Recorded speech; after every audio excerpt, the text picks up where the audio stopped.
আসসালামু আলাইকুম। আশা করি সকলে ভালো আছেন, ভালো থাকবেন এই প্রত্যাশাই করি। বিশেষ করে এই বেশ কিছুদিন যাবত সোশ্যাল মিডিয়ায় যে একটা সবচেয়ে গুরুত্বপূর্ণ টপিক হচ্ছে রেমিটেন্স তথা হুন্ডি। হুন্ডি নিয়ে একটা গুরুত্বপূর্ণ ইনফরমেশন দিব। আপনারা ইনশাল্লাহ আমার ভিডিওটা শেষ পর্যন্ত দেখবেন আশা করি। আপনারা জানেন বিগত সময়ে আমি সমসাময়িক বিষয় নিয়ে কথা বলি। আমার ভিডিওটা করার উদ্দেশ্য একটাই যে সাধারণ মানুষকে সচেতন করা এবং মানুষ যাতে জেনে শুনে বিপদে না পড়ে। এই ভিডিওটা দেখার পর অনেকে আমাকে কমেন্ট করতে পারেন, ভাই আপনি তাহলে আওয়ামী লীগের দালাল বা আপনি কারো কাছে টাকা খাইছেন, তাহলে আমাদের বিরুদ্ধে কথা বলেন কেন? আসলে ভাই আমি কারো বিরুদ্ধে না, আমি কিছু তুলে ধরবো। আপনার ভালো লাগবে আমার ভিডিও দেখবেন, না হলে স্কিপ করে চলে যাবেন। আরেকটা কথা, বেশ কিছুদিন যাবত যে বাংলাদেশে যে হারে ছাত্রদের উপর আক্রমণ, যেটা গণহত্যায় বলা যায়, যে হত্যাযজ্ঞ চলছে এবং গ্রেপ্তার আতঙ্ক চলছে, এটা আমি ব্যক্তিগতভাবে আমি কখনো সমর্থন করতে পারি না। তো যে কথাটা বলতেছিলাম, আসলে ওইটা আমি কখনো সমর্থন করি না। আমি চাই না আমার বাংলার বুকে আর একটা তাজা পান জ্বলে যাক। আমি চাই আমরা সবাই মিলেমিশে শান্তভাবে বাংলাদেশে বসবাস করি। যে সরকারের হাতে ক্ষমতা থাকলে দেশের মানুষ নিরাপদ থাকবে, এমন একটা সরকার আমি চাই।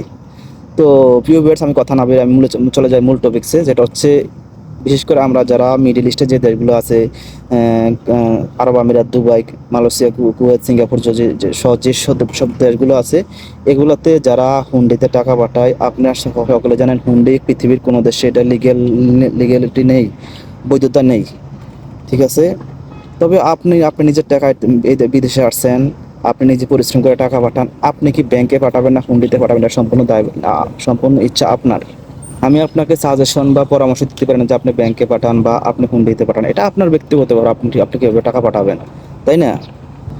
তবে আমার মূল কথাটা যেটা হচ্ছে, আহ, আমরা যেভাবে সোশ্যাল মিডিয়ায় পোস্ট করতেছি যে হুন্ডিতে টাকা পাঠাবো, হুন্ডি জিন্দাবাদ, এগুলা একটু না করলে আমার কাছে মনে হয় বেটার হয়।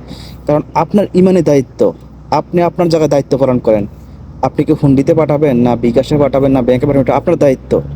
চলমান পরিস্থিতিতে একটা বিবেকবান মানুষ আমি আপনাকে সাজেশন করতে পারি না। আপনি ভালো জানেন আপনার টাকা আপনি কীভাবে পাঠাবেন। তবে সোশ্যাল মিডিয়ায় এভাবে খোলামেলা পোস্ট ভিডিও, আমার কাছে মনে হয় এগুলা যে দেশে আছেন ওই দেশের সরকার চাইলে আপনার বিরুদ্ধে যে কোনো অ্যাকশন নিতে পারে। কারণ হুন্ডি বিদেশ বলেন বাংলাদেশ বলেন কোথাও এটা লিগ্যালিটি নাই। হুন্ডি হচ্ছে ইলিগেল। কোনো দেশের সরকার চায় না তার দেশে থাকা অবস্থা আপনি টাকা হুন্ডিতে পাঠান। এই মানে নয় যে আমি হুন্ডিকে বয়কট করি বা ব্যাংকে সমর্থন করি। আমি বারবার কথাগুলো রিপিট করতেছি, ওইটা আপনার ইচ্ছা, আপনি কীভাবে টাকা পাঠাবেন। তবে আপনার কাছে একটাই রিকোয়েস্ট করবো, আপনি আপনার জায়গায় আপনার দায়িত্ব পালন করেন। ঠিক আছে? দেখবেন আপনি দেশ সুন্দর করতে চাচ্ছেন না, দেশ অটোমেটিকলিভাবে সুন্দর হয়ে যাবে।